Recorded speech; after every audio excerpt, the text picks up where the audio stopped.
জাতিসংঘের নিরাপত্তা পরিষদের এক জরুরি বৈঠকে ইসরায়েলের সাম্প্রতিক হামলার বিরুদ্ধে কঠোর অবস্থান নিয়েছে পাকিস্তান, চীন, রাশিয়া ও আলজেরিয়া। তারা একযোগে এই হামলাকে আন্তর্জাতিক আইন লঙ্ঘন, আঞ্চলিক স্থিতিশীলতার প্রতি হুমকি এবং পারমাণবিক স্থাপনাগুলোকে লক্ষ্যবস্তু বানানোর ভয়াবহ নজির হিসেবে অভিহিত করেছেন। রাশিয়ার রাষ্ট্রদূত ভ্যাসিলি নেবেনজিয়া বলেন, ইরানের শান্তিপূর্ণ বেসামরিক পারমাণবিক স্থাপনাগুলোকেও লক্ষ্যবস্তু বানানো হচ্ছে, যা একটি ভয়াবহ পারমাণবিক বিপর্যয়ের আশঙ্কা তৈরি করছে। তিনি পশ্চিমা দেশগুলোর অবস্থানকেও দায়ী করেন, বিশেষ করে ব্রিটিশ, ফরাসি ও জার্মান কূটনীতিকদের বক্তব্যকে মারাত্মক অস্ত্রের মতোই বিপজ্জনক বলে অভিহিত করেছেন। RICL TMX, যুগের পর যুগ স্থাপনা থাকে মজবুত।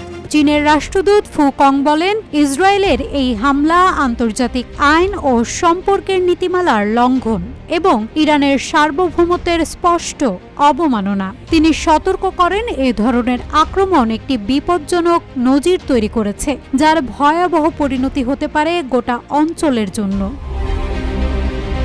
পাকিস্তানের রাষ্ট্রদূত আসিম ইফতিকার আহমেদ বলেন, ইসলামাবাদ ইসরায়েলের এই সামরিক আগ্রাসনের তীব্র নিন্দা জানায়। এটি শুধু ইরান নয়, গোটা অঞ্চল এবং এর বাইরের শান্তি ও নিরাপত্তার জন্য গুরুতর হুমকি তৈরি করছে।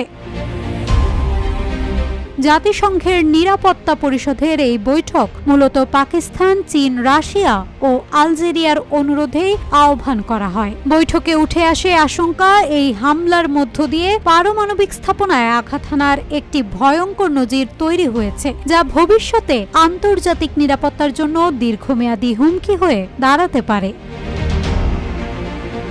এদিকে একই সময়ে সুইজারল্যান্ডের জেনেভায় জাতিসংঘের মানবাধিকার পরিষদের 59তম অধিবেশনে ইরানের পররাষ্ট্রমন্ত্রী আব্বাস আরাগচি অভিযোগ করেন, তার দেশের জনগণের উপর অন্যায়ভাবে যুদ্ধ চাপিয়ে দেওয়া হয়েছে। তিনি এই হামলার পেছনে আন্তর্জাতিক মদদের দিকেও ইঙ্গিত করেছেন।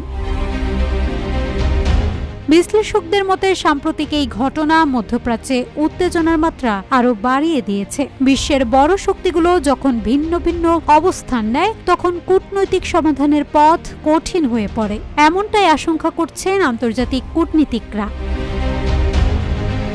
নিউজ ডেস্ক, রূপালী বাংলাদেশ।